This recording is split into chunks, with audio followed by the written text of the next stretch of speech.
Hi అండి. ఒక customer top, bottom material తీసుకొచ్చారనమాట. అంటే మనకి మెటీరియల్ అమ్ముతారు కదా! కింద బాటమ్ ప్యాంట్ క్లాత్, అదేవిధంగా టాప్ క్లాత్. ఈ రెండిటితోటి నాకు 2 డ్రెస్సులు కుట్టివ్వండక్క. కింద నేను లెగ్గిన్ ఏసుకుంటానని చెప్పారు. సో, ఈ రెండిట్లతోటి నేను 2 టాప్‌లయితే కట్ చేస్తున్నానండి. సేమ్ సైజ్‌తోనే ఒకటొచ్చేసి నార్మల్ నెక్, ఇంకోటొచ్చేసి బోట్ నెక్. అయితే సేమ్ మెజర్‌మెంట్స్. ఆ మెజర్‌మెంట్స్ అన్నీ కూడా సేమ్ ఉంటాయి. కానీ ఒకటి బోట్ నెక్‌తో కట్ చేస్తాను. ఇంకొకటొచ్చేసి నేను నార్మల్ నెక్ తోటి. అప్పుడు షోల్డర్స్, చంక డౌన్ ఏమైనా మార్పులు చేయాలా అనేది డౌట్స్ ఏమైనా ఉంటే క్లారిఫై అయిపోతాయి. వీడియోని ఎక్కడ స్కిప్ చేయకుండా లాస్ట్ వరకు చూడండి. ఫస్ట్ వచ్చేసి నేను బోట్ నెక్ టాప్ అయితే కట్ చేస్తున్నాను. వాళ్ళు ఏం చేస్తారంటే పాలిస్టర్ లైనింగ్ అయితే తెచ్చుకున్నారండి. వాళ్ళ ఇష్టం అనమాట. పూర్తిగా కస్టమర్ చాయిస్ని బట్టే ఉంటుంది. కాటన్ అయితే కొంచెం వేసుకునేటప్పుడు కన్వీనియంట్గా ఉంటుంది. వాళ్ళు పాలిస్టర్ అయితే తెచ్చుకున్నారు. ఇది వచ్చేసి మనకి దగ్గర దగ్గర 2 మీటర్ల దాకా ఉంది. హ్యాండ్స్ వచ్చేసి 3/4 అనమాట. సైజ్ వచ్చేసి 32 చెస్ట్ సైజు. ఓకేనా. బాడీ మెజర్మెంట్స్ అయితే తీసుకున్నాను. చాలామంది అడుగుతున్నారు బాడీ మెజర్మెంట్స్ ఎలా తీసుకుంటారో చెప్పండి అక్క అని. అయితే కస్టమర్స్ ఒప్పుకోరు కదండి వీడియో షూట్ చేస్తే. కాబట్టి నాకు నా బాడీ మీద చూపించమంటే చూపిస్తాను, కానీ కస్టమర్స్ తీసుకునేటప్పుడు అయితే వాళ్ళు ఒప్పుకోరు. అందుకు నేను తీయట్లేదు. ఫస్ట్ 2 మీటర్స్ ఇలాగా పాలిస్టర్ క్లాత్ తీసేసుకుని సగానికి ఫోల్డ్ చేసుకుని మళ్ళీ లెఫ్ట్ సైడ్ నుంచి రైట్ సైడ్కి ఫోల్డ్ చేశాను. ఇలా చేయడం వల్ల మనకి ఫ్రంట్ బ్యాక్ రెండు కూడా ఒకేసారి కట్ చేసేసుకోవచ్చు అనమాట. సో ఇక్కడ నీట్గా కట్ చేసేయండి. ఇలాగా చూడండి, ఇలా నీట్గా ఎడ్జెస్ కట్ చేసేసేయండి. పైన ఒక లేయర్, కింద ఒక లేయర్ ఉంది. ఇది వచ్చేసి మనకి బాడీ మెజర్మెంట్ తోటి నేను కొలతలు తీసుకునేటప్పుడు ఫుల్ షోల్డరు మనకి ఎంత వచ్చిందంటే 14.5 వచ్చింది. కానీ ఫుల్ షోల్డర్ ఇక్కడ పెట్టకూడదు, ఎందుకంటే ఫ్రంట్ వచ్చేసి నార్మల్ నెక్, బ్యాక్ వచ్చేసి బోట్ నెక్, పైకి ఇది వచ్చేసి డ్రెస్ కదా, నేను చెప్తాను. ఓకేనా. బ్లౌజ్ వేరు, డ్రెస్సులు వేరండి. పైన మనకి ఎంతైతే షోల్డర్ దగ్గర ఖర్చు కావాలో అంత వదిలేసాను. హైట్ వచ్చేసి 43 ఇంచులు అండి. అయితే మనకి లైనింగ్ అనేది తక్కువ పెట్టుకోవాలన్నమాట ఒరిజినల్ క్లాత్ కన్నా. 40 ఇంచులు అనమాట. మొత్తానికి 40 ఇంచులు. కానీ మనకి లైనింగ్ తక్కువ పెట్టుకోవాలి కదా. నేను ఏం చేస్తున్నాను అంటే 38 ఇంచులు మాత్రమే తీసుకుంటున్నాను హైట్. 38 ఇంచులకి మార్కింగ్ వేసేసేయండి. ఇలా 38 ఇంచులకి మార్కింగ్ వేసేసుకుని ఒరిజినల్ క్లాత్ మాత్రం 40 ఇంచులు తీసుకోవాలి. ఎగస్ట్రా ఖర్చు కోసం ఖర్చులు వేరే ఉంటాయి. ఫుల్ షోల్డర్ వచ్చేసి నేను 7 ఇంచులు మాత్రమే తీసుకుంటున్నాను, ఎందుకంటే ఫ్రంట్ నెక్ డీప్ ఇస్తున్నాం కదా, అందుకుని ఒక 1/2 ఇంచ్ తీసేసాను. 7 ఇంచులు తీసుకుని చంక డౌన్ కూడా 7 ఇంచులే తీసుకోవాలి. చెస్ట్ వచ్చేసి 8 ఇంచులు అనమాట. 32 కదా, 4వ భాగం 8 ఇంచులు. 8 ఇంచులకి మార్కింగ్ వేసేసాను. ఇలా స్ట్రైట్గా లైన్ వేసేసుకుని ఎల్ షేప్ అనేది ఇచ్చేసేయండి. ఎల్ షేప్ ఇచ్చిన తర్వాత ఇక్కడ మనకి 1.5 ఇంచ్ తోటి రౌండ్ తీసుకోవాలన్నమాట. కర్వ్ స్కేల్ ఏం అవసరం లేదు, మనకి ఇదంతా ఫ్రీ సైజ్గానే ఉంటుంది, చాలా బాగుంటుంది. అయితే ఇప్పుడు షోల్డర్ దగ్గర కావాల్సినంత ఖర్చు వదిలేసుకుని మనం కర్వ్ పక్క నుంచి కొలుచుకుంటూ వెళ్ళాలి. నాకు ఆర్మ్ లూజ్ వచ్చేసి 7.5 అండి. 7.5కి మ్యాచ్ అయిపోయింది నాకు. అయితే మిడిల్ చెస్ట్ కూడా అంతే ఉంది. వీళ్ళకి చెస్ట్ అనేది తక్కువ ఉందన్నమాట. మిడిల్ చెస్ట్ కూడా 8 ఇంచులే. అయితే కట్స్ ఎక్కడి వరకు తీసుకున్నానంటే షోల్డర్ దగ్గర నుంచి కట్స్ అనేవి 18.5కి వచ్చింది. ఓకేనా. కట్స్ పార్ట్ వచ్చేసి 18.5. వాళ్ళకి ఎక్కడికి కట్స్ కావాలో అక్కడికి పెట్టానమాట. కొలుచుకున్నాను 18.5 దగ్గర నుంచి. ఓకేనా. ఎక్కడైతే 18.5కి మార్కింగ్ వేసానో, అంటే హైట్ని బట్టి ఉంటుంది, వాళ్ళ ఇష్టాన్ని బట్టి ఉంటాయి అన్నమాట కట్స్ అనేవి. మరీ పైకి ఇష్టపడరు, అలా అని చెప్పేసి మరీ కిందకి ఇష్టపడరు. 18.5 దగ్గర నుంచి మనకి 37 ఇంచులు అనేది కట్స్ దగ్గర రౌండ్ అనమాట. ఓకేనా. కట్స్ ఎక్కడైతే వచ్చిందో అక్కడ కట్స్ రౌండ్ అంటే మనకి ఒక 9 ఇంచులు, 9.5 వరకు వస్తుంది. 9.5కి మార్కింగ్ వేయండి. ఎక్స్ట్రా ఖర్చు కోసం ఒక 1 ఇంచు, 1 ఇంచు నుంచి 1.5 ఇంచు కూడా తీసుకోవచ్చు. సింక్ అయిపోతుంది కాటన్ అనుకుంటే 1.5 ఇంచు. ఓకేనా. ఇలా షేప్ ఇచ్చేసేయండి. నేను ఎలా చెప్తున్నానో అలాగే మీరు ఫాలో అవ్వండి, ఎందుకంటే మీకు సరిగ్గా కనిపించట్లేదు కదా మార్కింగ్ అనేది, అందుకుని. కట్స్ వరకు 18.5. అక్కడ నుంచి మనకి కట్స్ విడత వచ్చేసి నేనైతే 9.5 తీసుకుని ఎక్స్ట్రా ఖర్చు కోసం నేను ఒక 1.5 ఇంచ్ వరకు అయితే తీసుకున్నాను. కింద గేరా దగ్గర పైన మనం 9.5 తీసుకున్నాం కదా, దానికి ఒక 1.5 ఇంచ్ కలపాలన్నమాట. అంటే 10.5 ఎక్స్ట్రా ఖర్చులు అన్నీ కలిపి నేను 11 ఇంచులు తీసుకున్నాను. ఈ గేరా పై దానికన్నా కింద ఒక 2 ఇంచులు ఎక్కువ ఉండాలన్నమాట. 1.5 అయినా 2 ఇంచులైనా ఎక్కువ ఉండాలి. నెక్ విడ్త్ వచ్చేసి నేనైతే ఇది బోట్ నెక్ కదా, 3 ఇంచులు తీసుకుంటున్నాను. 3 ఇంచులు నెక్ విడ్త్. బ్యాక్ నెక్ వచ్చేసి 3.5, ఫ్రంట్ నెక్ వచ్చేసి 6.5. ఓకేనా. బ్యాక్ నెక్ వచ్చేసి 3.5, ఫ్రంట్ నెక్ వచ్చేసి 6.5. దిల్ షేప్ ఇస్తున్నానండి. ఇలాగా బ్యాక్ నెక్ 3.5కి మార్కింగ్ వేసేసేయండి. చిన్న డ్రాప్ ఇద్దాం తర్వాత. అయిపోయింది. ఇప్పుడు ఎలాగైతే మార్కింగ్ వేసామో సేమ్ అదే విధంగా కటింగ్ చేసేసుకుందాం.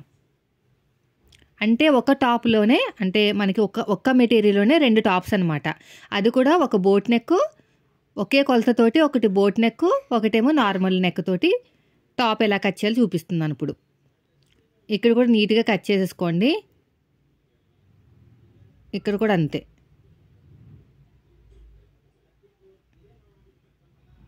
ఇక నీట్గా కట్ చేసుకోండి, సన్నగా ఉంటారనమాట. ఇక్కడ కూడా అంతే, ఇలాగా అయిపోయిందండి. చిన్న టక్ అయితే పెట్టేసుకోండి. ఇక్కడ మనకి ఒక 1 ఇంచ్ వదిలేసుకుని నెక్ దగ్గర మనకి ఉక్సులు పెట్టాలి కదా, బోట్ నెక్కి చిన్న డ్రాప్ ఇస్తుంది అనమాట. డ్రాప్ దగ్గర చిన్న మనకి కావాలి కదా ఉక్సు పెట్టడానికి, దానికోసం డ్రాప్ వచ్చేసి ఒక 2.5 ఇంచులు డీప్ పెట్టాను. విడ్త్ వచ్చేసి 2 ఇంచులే పెట్టాను, ఎక్కువ పెట్టట్లేదు, జస్ట్ చిన్నగా అనమాట. అయిపోయింది. ఇప్పుడు ఎలాగైతే మార్కింగ్ వేసామో సేమ్ అదేవిధంగా కటింగ్ చేసుకున్నాం కదా. ఈ కట్స్ దగ్గర కూడా ఒక టక్ ఇచ్చేసేయండి, మనకి కట్స్ అని తెలియడానికి.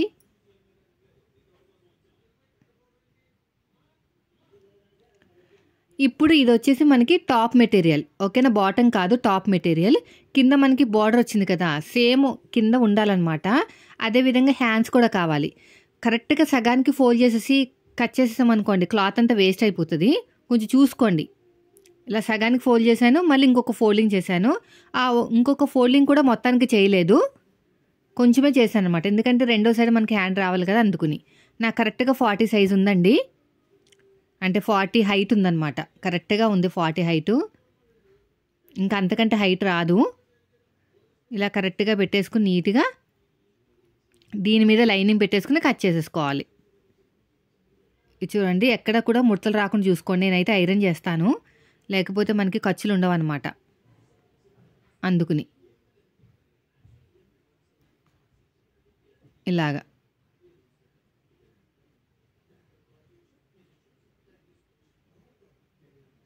చూడండి, ఇలా నీట్గా పెట్టేసుకుని కరెక్ట్గా పెట్టేసుకోండి.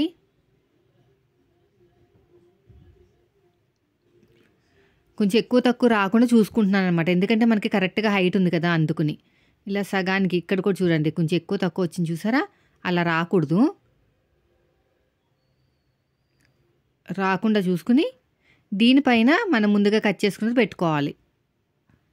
మొత్తానికి సగానికి ఫోల్డ్ చేయలేదు, కొంచెం వరకే ఫోల్డ్ చేశాను. చూడండి, ఇలా పెట్టేసుకుని నీట్గా కట్ చేసుకోండి.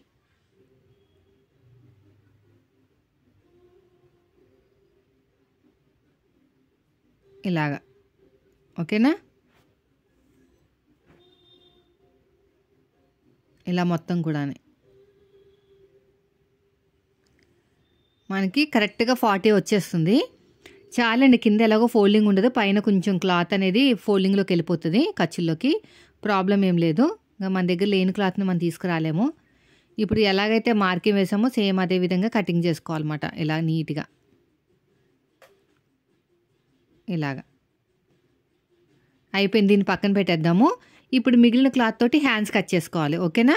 సన్నగా ఉండటం వల్ల మనకి వీళ్ళకి 3/4 హ్యాండ్స్ వస్తాయి. ఆల్రెడీ సగానికి ఫోల్డ్ చేసి ఉంది కదా, ఇంకొక ఫోల్డింగ్ చేద్దాం, ఎందుకంటే హ్యాండ్ కూడా మనకి బార్డర్ వస్తుంది అనమాట. ఇలా 4 ఫోల్డింగ్ చేసుకోవాలి.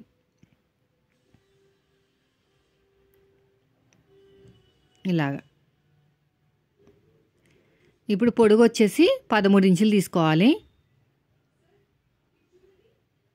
కింద ఖర్చులు వదిలేసాను, అక్కడ నుంచి 13 ఇంచులు, పైన ఖర్చుల కోసం ఇంకొక 1/4 ఇంచు. ఇది 32 సైజు కాబట్టి ఆర్మ్ లూజు 7.5 కాబట్టి మనం ఏం చేయాలంటే 7.5 ఆర్మ్ లూజు 3 ఇంచులు తీసుకుంటే చంకడం సరిపోతుంది. మామూలుగా ఎలాగైతే కర్వ్ తీసేసుకుంటామో మన హ్యాండ్ కటింగ్ చూస్తారు కదా మీరు, ప్రతి వీడియోస్లో హ్యాండ్ కటింగ్ ఎలా ఉంటుంది అలా హ్యాండ్ కటింగ్ అనే చేసుకోవాలన్నమాట. ఇలా కర్వ్ తిప్పేసుకొని తర్వాత ఫ్రంట్ పార్ట్ లోతు కూడా కుట్టేటప్పుడు మీరు కట్ చేసుకోవచ్చు, ఎందుకంటే సైడ్కి అతుకులు పడతాయి. నాకు హ్యాండ్ లూజ్ వచ్చేసి 5 ఇంచులు, ఎగస్ట్రా ఖర్చు కోసం ఒక 2 ఇంచులు అనమాట. ఇక నాకు కొంచెం అతుకులు పడతాయని చెప్పాను కదా, ఇక్కడ కట్ చేసుకుంటున్నాను చూడండి. ఇలా కట్ చేస్తే కొంచెం వస్తాయి, ఇటు కట్ చేస్తాను సరిపోతుంది. ఇలా పెట్టేసుకుని ఇలాగా ఇలా తీసుకుంటే సరిపోతుంది. ఒక 2 ఇంచులు అతుకులు పడతాయి అన్నమాట. ఇలా నీట్గా కట్ చేసుకుని పక్కన పెట్టేసుకోవాలి. అయిపోయిందండి. దీన్ని పక్కన పెట్టేద్దాం. తర్వాత వచ్చేసి మనకి ఇంకేం లేదు, అంతా అయిపోయినట్టే. ఇంకొక టాప్ చూపిస్తాను, ఓకేనా? దీనంతా పక్కన పెట్టేద్దాము. ఇంకొక టాపు నార్మల్ నెక్, వెనకాల 5 ఇంచెస్, ఫ్రంట్ వచ్చేసి నార్మల్ నెక్ లాగా అనమాట. సో దీనికి షోల్డర్ ఎంత తీసుకోవాలో చెప్తాను. వీళ్ళు రెండు కూడా ఒకరివే, ఒక సైజే. చెస్ట్ లూజ్ వచ్చేసి 32, ఆర్మ్ లూజ్ వచ్చేసి 7.5, ఫుల్ షోల్డర్ 14.5. సో రెండో టాప్ గురించి చెప్తాను. మొత్తం అంతా సేమ్, హైట్, చెస్ట్, కట్స్ అవంతా సేమ్ అనమాట, ఏమీ డిఫరెన్స్ లేదు. జస్ట్ షోల్డరు, చంక డౌన్ ఒక్కటే డిఫరెంట్. చూడండి, నేను ఆల్రెడీ కట్ చేసి పెట్టాను చూడండి. మొత్తం హైట్ వచ్చేసి 40, కట్స్ దగ్గర 18.5, కట్స్ దగ్గర నుంచి విడ్త్ వచ్చేసి 9.5, కింద గేరా 11 ఇంచులు, ఫుల్ షోల్డర్ 6.5, ఓకేనా? ఫుల్ షోల్డర్ 6.5, చంక down 6.5. Front neck deep leaf shape పెట్టాను, 6.5 తీసుకున్నాను నెక్ డీపు.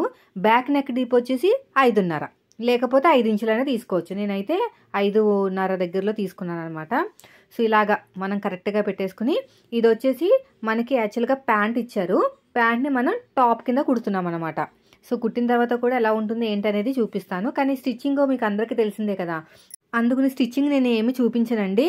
జస్ట్ కటింగ్లో షోల్డర్ దగ్గర, చంక డౌన్ దగ్గర ఎలాంటి మార్పులు చేయాలి, ఒకే సైజు వాళ్ళకి వచ్చినప్పుడు, డిజైన్స్ మారినప్పుడు, అంటే డీప్ నెక్కి, నార్మల్ నెక్కి, అదేవిధంగా బోట్ నెక్కి, సో ఎలాంటి చేంజెస్ చేయాలి అని చెప్పడానికి ఈ వీడియో అనేది పోస్ట్ చేశాను. సో మీ అందరికీ అర్థమైంది అనుకుంటున్నాను. మనం నెక్ డీప్ కిందకి దిగే కొద్దీ షోల్డర్ తగ్గుతూ ఉంటుంది, పైకి వెళ్ళే కొద్దీ షోల్డర్ పెరుగుతూ ఉంటుంది అనమాట. దాని తగ్గట్టు మనం కుట్టామంటే ఫిట్టింగ్ పర్ఫెక్ట్గా వస్తుంది, ఫినిషింగ్ కూడా చాలా నీట్గా ఉంటుంది. సో ఇవన్నీ కూడా మీకు ఎందుకు షేర్ చేస్తున్నానంటే, బాడీ మెజర్మెంట్ తోటి ఎప్పుడైనా కొలతలు తీసుకునేటప్పుడు ఫుల్ షోల్డర్ తీసుకుంటూ అలవాటు చేసుకోండి, మీకు చాలా బాగా ఇంప్రూవ్ అవుతారు టైలరింగ్లో. Thank you.